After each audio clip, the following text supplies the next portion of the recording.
Concerned about the rising default rates. I assume no risk for these products myself, Mark. Okay. So let me get this straight. The bank calls you up. They give you the bonds they want to sell. They give you clients. They give you money to run your business. Give you fat fees for doing so. But you represent the investors? Is that right? Yeah. But we're not in the Merrill Lynch building. Okay. Where We're are in you? New Jersey. You're 20 minutes away. Oh, 5 easy helicopter. Okay. It's funny, huh? That's hilarious. Oh boy. Your boss is about to explode. No, he's too curious to explode. Hold on. Say that again. CDO A has parts of CDO B, and CDO B has parts of CDO A, but then they both get put inside CDO C. Yeah, that one's called CDO squared. CDO of a CDO. All right?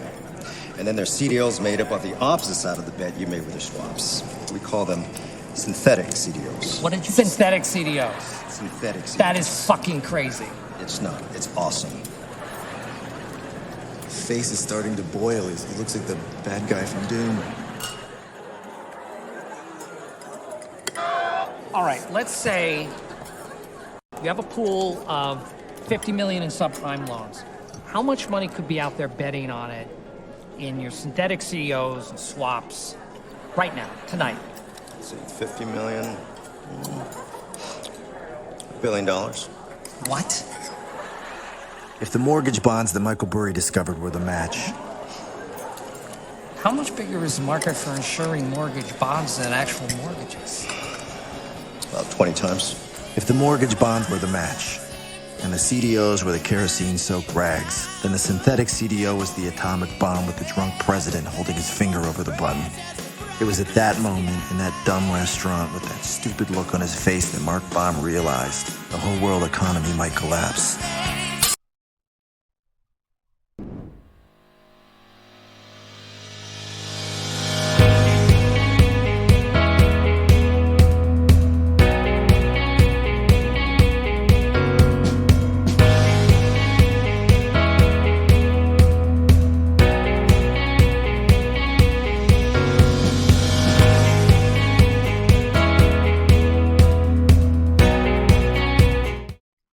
Alright guys, welcome back to Mastermind Group and WolfPack Cryptos. These videos will overlap for some time.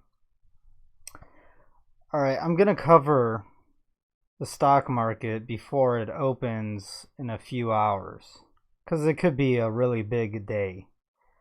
I'm not going to say it's the beginning of the end, but just in case if it is, I'm going to make this video. And I'm going to show you guys some things that are really going to blow your mind. Alright, so the NASDAQ 100, it's right here on the left, upper left-hand corner. This is a 4-hourly chart. If the markets open this morning, or if they close below this line, 7,000, we're in deep trouble. I'm hoping for a bounce. I'm hoping the plunge protection team comes in and saves the market from falling outside of this major channel. Because if it does, then the next stop is somewhere around 6,500, and then down we go. Panic starts setting in down here. All right. The market could still fall today and this week, but it can't fall too much further, because once we get a 15% drop in the equities, then that might signal a recession, right? Here's the Russell. It's been leading the drop. It's been dropping much more than the rest. The Russell 3000, that's 3,000 smaller companies. They're not 500 Fortune companies. They're smaller cap companies, and usually the Russell is a better way to engage the real economy, because everyone likes to crowd into the big tech giants and the big monopoly corporations, because they think it's safer for some reason, even though their PE ratios are to the stratosphere, right? But looking at the Russell 3000, it doesn't look good. It's hit major support. It cannot break underneath. So the market needs to open with a massive rally, and it needs to close higher than the open. So if the market's going to open at 1600 on the Russell 3000, it cannot close the day 4 p.m. below it. All right. Right now, the implied open for the Dow is negative 126 points, which isn't too much, I guess, but it's still negative. I'm hoping for a rebound. Here's the deal, though. Overnight, the Asian and European markets were selling off massively. The dollar, it's staying steady around the 95 handle. It hasn't sold off, it hasn't rallied, it hasn't done anything, and it didn't do anything Friday or last week as the market started crashing. The volatility, well, that's going to pick up as soon as the market opens. We'll see. It's going to pick up either way, so that may be a good trade. Here's what's really interesting. Besides the 10-year Treasury yield and gold, all right, these two are signaling some red flags. First of all, the 10-year yield, it already went above 3%. It just pulled back as the market started crashing, right? So this might have triggered it, because higher yields and the Fed raising the federal funds rate, and also there's an 80% chance the market is factoring in December another rate hike, unless the market really dumps like 15%, 20%, then they probably will not. And then the emperor will be without clothes, because that means that the tightening cycle is over. And what that will mean for the U.S. economy is that the Fed is trapped. And what that means is the Fed can't raise interest rates. It can't normalize them. Normal interest rates are around anywhere above 6%, okay? But they can't even raise it past 3%. And what that signals is, if they take away the cheap money, the cheap credit, and the debt, the economy can't stand on its own. So what that means is the entire recovery was fake, was driven by debt, which we should all know by now, and it was basically just a giant Ponzi scheme, right? All right, so that was the 10-year yield. I expect it to continue to fall if the stock market falls. If the stock market rallies, we'll see. It might also continue higher. So either way, that's the problem. That's the problem that the market is facing. Higher rates, interest rates, where corporations cannot service their debts, private individuals can't service their mortgages, can't service all the debt that they've taken on since 2009. Again, we're back where we were in 2008, except now it's probably 10 times larger. And it actually is, and I'm going to show you how.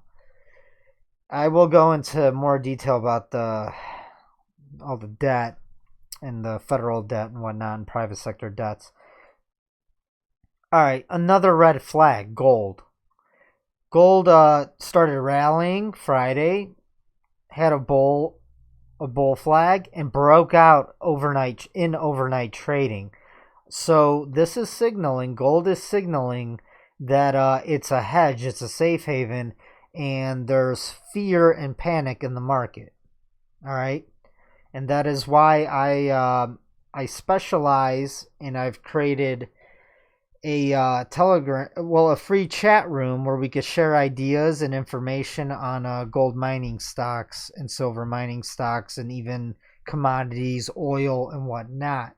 And I will be providing research on individual gold and silver stocks. Although right now I'm just looking at the market. And this is not financial advice. All right, I'm not your financial advisor. Stocks, equities, anything right now is extremely volatile, extremely risky. Consult your financial advisor. All right, guys. I'm just showing you guys some charts. And do not invest anything you're not willing to lose. It is extremely risky and volatile right now. If you're not experienced, probably shouldn't be trading or investing. All right, so let's get to the more interesting stuff here.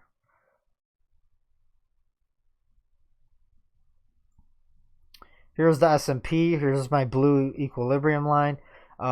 It caught a bid at the close on Friday, before the close, but it wasn't a very strong bounce. So this is what I'm saying. I'm saying the price needs, the S&P needs to close higher than it's open. And if it doesn't, then panic might set in. So we'll see. I might go live on the open. It's in a few hours. All right, here's the chart that's going to scare you to death.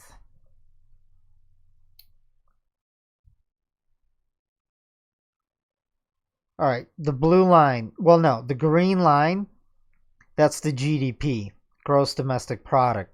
GDP measures the economy and the growth of the underlying physical Main Street economy. The problem is the way that the Fed does the numbers and its formulas, they've changed it in recent years. I'm not exactly sure when they did. I think it was about 10 years ago, something like that.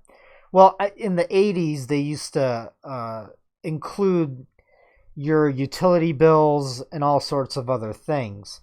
And if you go to shadowstats.com, he provides a service where he actually measures the GDP, measures inflation, unemployment, and everything else, how they used to measure it in the late 80s before they started messing with the numbers. In a way, it's like cooking the books, like, magic accounting and whatnot. The blue line is the S&P 500. The red line is the national debt and private sector debt. Now, what can we see here? What's correlating? Well, everything's going up together, right?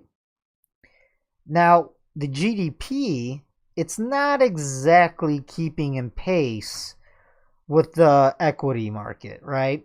And we can see in the past here, this is a monthly chart, by the way. It goes all the way back, all the way back to the 60s back here, and today, obviously. So let's look back. In 1980, or here's 2000, right? 1987 was a blimp. Just a little, look at this, just a dip in the markets. Well, dip in the economy and dip in the markets. Barely a dip in the real economy, but just a dip in the equities. That was Black Monday. The next major stock market bubble that popped was in 1999, 2000, right? The dot-com bubble, NASDAQ bubble. And you can see it popped after it surpassed the real economy, right? It was way above this green dotted line, which is the GDP, the gross domestic product, the real economy. And you can see how it overshot it. And once it overshot it by a decent amount here, it had to come back and revisit the real economy. And then it did it again, right? It overshot it in the 2000s, early 2000s, starting in 2003. And we all know what happened in 2008, 2009. I just played that great intro. I hope you guys enjoyed it. I know it was long. It's definitely worth 2 minutes of your time. And we could see it overshot the real economy, and then it had to come back down to earth. This time, it undershot the GDP. Obviously, the GDP is going to be a delayed number, right? A delayed, especially how the Fed calculates GDP. Because the Fed is calculating GDP, it inflates the GDP numbers because it doesn't calculate it how it used to, which is actually more accurate. Because they're not calculating inflation properly. That's why. If you actually accounted inflation properly, inflation would be much higher, and the GDP would be pretty much flatlining. It wouldn't be rising as much as it does on this chart. But for now, we'll just use it. It doesn't matter. Even if we use the Fed's GDP calculations, which are really overstated because they're not adjusted for the real inflation, you could tell that the equity market has overshot the GDP by a lot. Look at this. Compared to the 2008 bubble, if you thought that was bad, if you thought that the recession was painful, this is how much it overshot it last time. Look how much it overshot it this time. So I can measure that, right? Not in percentages, but I can measure it real quick.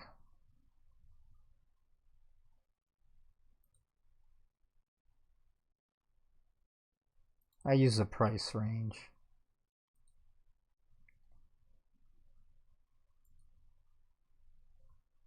So we can see right here it was an 82% rise above the green line. Right here. Well, we could actually start it right here.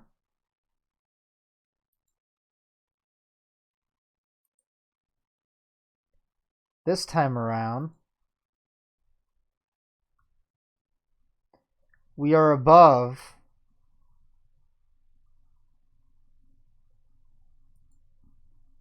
131% above the real economy, according to the inflated numbers, right? So the real economy is probably really down here. And if I did take it down there, it would be 164%. Right? .com bubble, we could do that as well.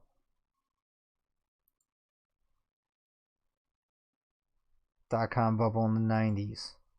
That was above the GDP line, the growth of GDP. It was above it at 123%. And then the 2008 mortgage-backed security crisis, which was way more painful than the dot-com bubble, because the dot-com bubble, only Wall Street really felt that, right? But the economy did slow a little bit in the real economy on Main Street for your average day person. You could tell that the roaring 90s, that big boom, which seemed like everyone was just getting raises, everyone had jobs, like the U.S. was unstoppable. Well, it sort of slowed down after 2000 and 2001, and you know why. But and then we had wars and whatnot. But this time around, it's going to be way more painful than 2008. And we don't know where the bottom is, because the economy, the equity markets and the economy was in a bubble then. And if the market can fall below it, and it really should, to be to equalize, especially with the bond market. You guys have to understand, the bond market's been in a 3-decade bull market. And when the value of bonds, which is U.S. debt, and that's national debt, the bond market starts falling, and it will, because no one's going to buy the U.S. debt after this recession, believe you me. And I'm going to show you why. That could lead decades of recession. Like, it could bring pain for a very, very long time. All right? It'll kind of be like the Dark Ages once this bull market's over and done and it crashes. And you have to remember, bull markets take stairs all the way up, and they take a long time to peak out. And this is taking stairs, slowly going higher and higher and higher. Well, guess how it comes back down to earth? On an elevator. And it could be with the cords cut or broke, and it's going to fall straight down. We don't know. It'll kind of be like the 1930s depression, right? Except worse with inflation this time around. So, the red line, right? Look at the red line. That's debt. That's total debt. You can see the red line never it went above equities and the real economy of back in the 90s a little bit, and then it pulled back. But it never overshot it by a lot, right? It's still hugging the real economy, the GDP, the total services and products and everything swirling around the real economy. But check this out. In 2008, it shot to the moon. It's never done that before in history of the United States. In the history of the United States, the debt has never just disconnected from the real economy and overshot it by this much. And it's literally, the stock market has met it. Look at this. The stock market has met the debt. That's insane. Now, what does all this debt mean? Well, what happens when you have debt that you can't pay off ever? Then there's no way. And by the way, you know what they say on mainstream media? The real economy is going to grow and catch up with the debt. And then the real economy will pay it off with all the taxes they're going to collect. No way in hell. First of all, this is an inflated GDP. It's probably down here. It's never going to catch up to that. What's going to happen is equities and the debt is going to catch up with the real GDP. So let me just draw you a little chart. Or not chart, arrow.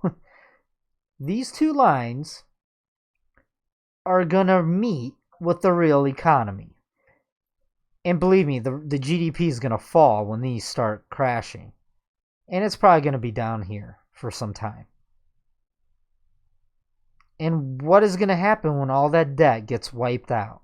Because someone's debt is someone else's liability. You have to understand that. Someone else is holding your debt. And if you can't pay them, then they go in bankruptcy, right? And then it has a domino effect. That's what they call a Ponzi scheme. It's a very sophisticated Ponzi scheme. And yeah, that's what's going to happen, guys.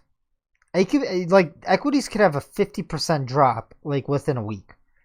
And you know what the debt's going to actually do before the debt comes back down? It's actually going to shoot higher. That's what's really going to happen.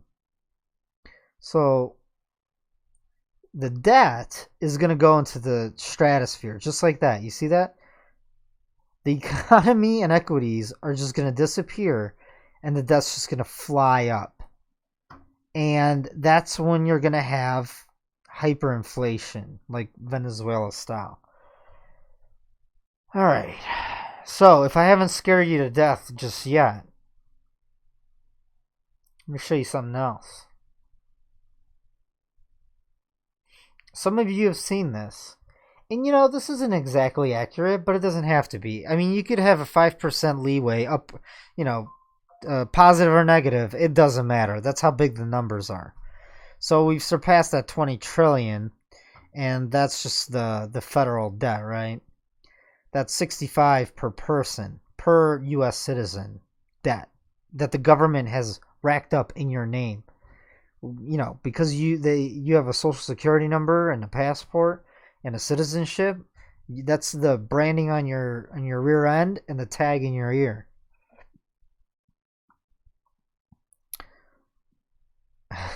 I mean, these numbers are absolutely unbelievable.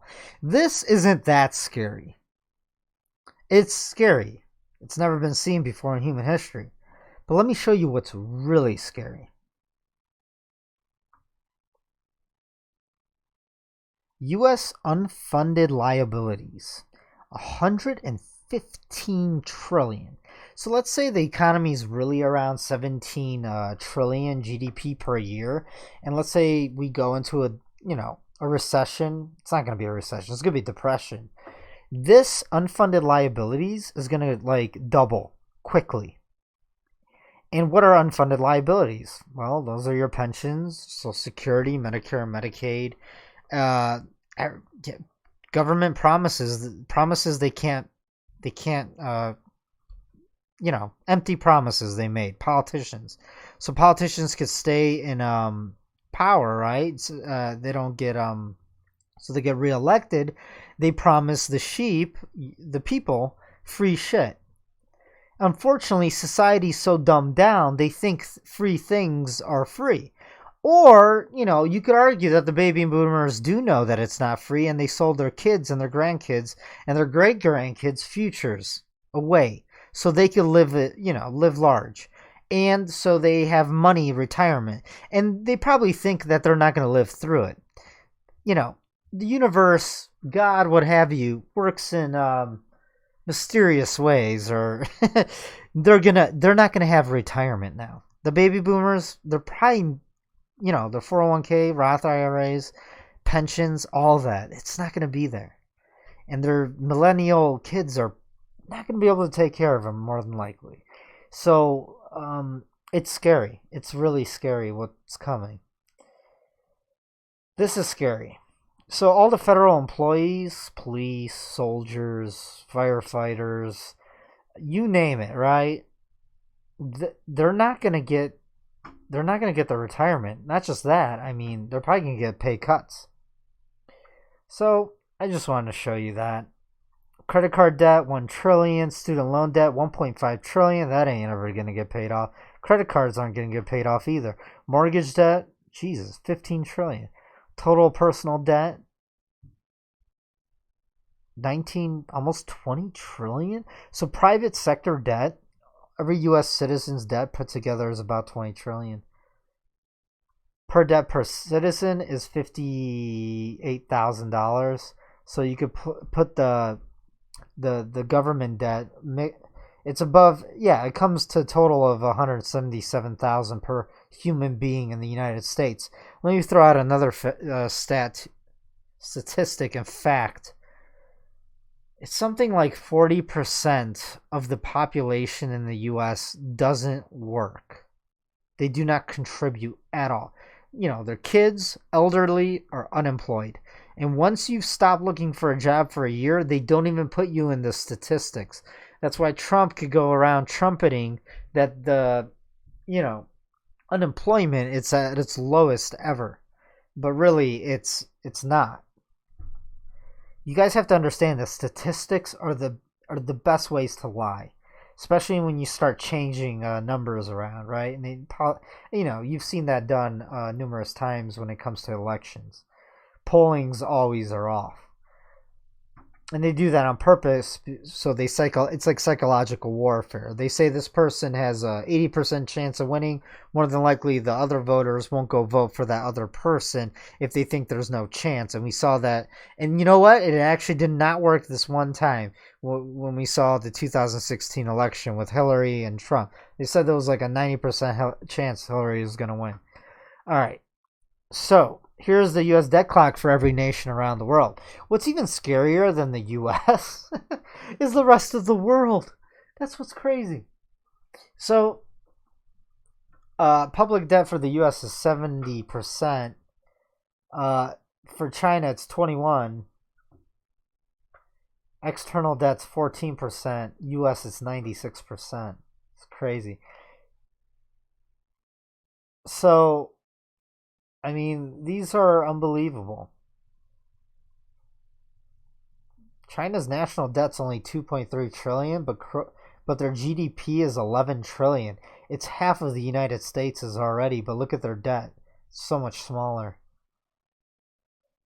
And you guys could check these websites out. And let me tell you, the world right now, Europe and the emerging markets and China, they're hurting. They're really hurting because of the U.S. raising their interest rates.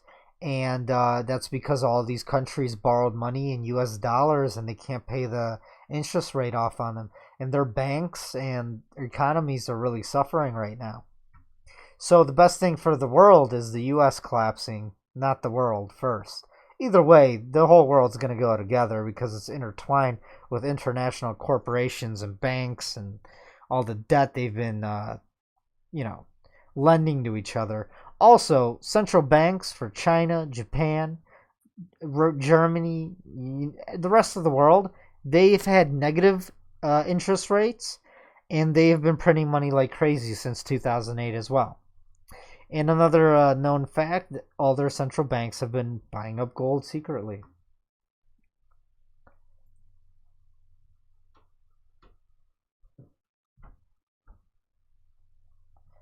Another chart I wanted to show you guys. This is the Warren Buffett indicator.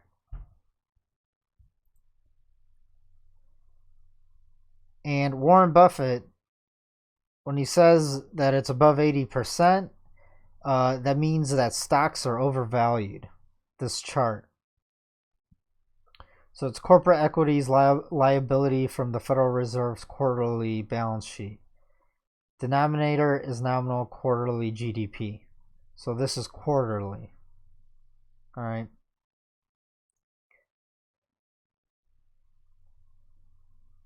So as the other chart I showed you, it was at 161% in 2000, and then the NASDAQ bubble, .com bubble burst, right? This was overextended. 2008 was around 120%, and what happened after that? Recession. We are at 144% right now.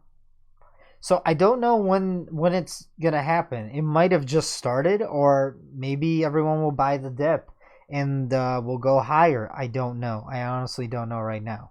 But I did look at the charts prior to this. Here's a Wilshire 5000.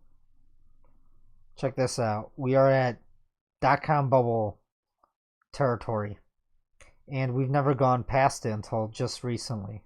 So I'm hoping Trump could get this economy heated up and buy us more time, but I don't know.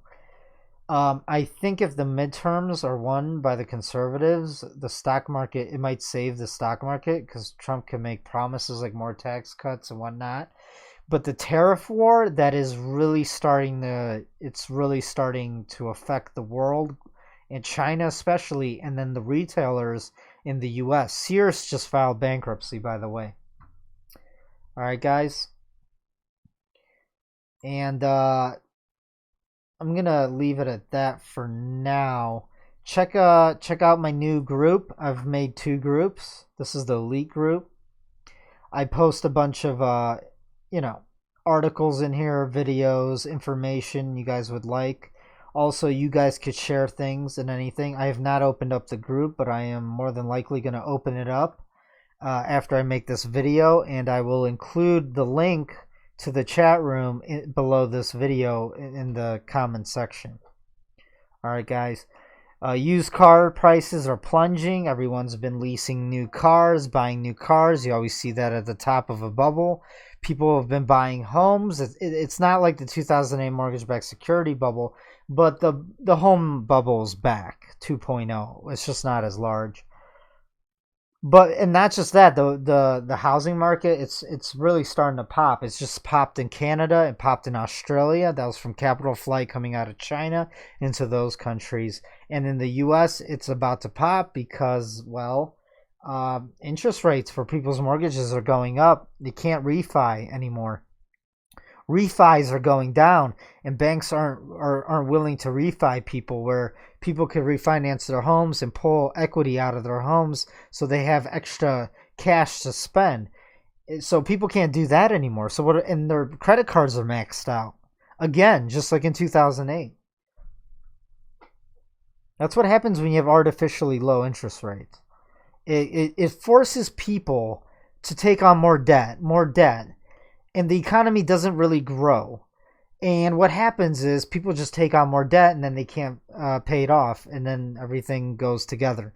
And it also creates false optimism. That's the problem. That's the real problem. People think things are going to get better and better now, but they don't realize that the Federal Reserve creates a market cycle, and the market cycle is a completely unsustainable thing. They've gotten away with it for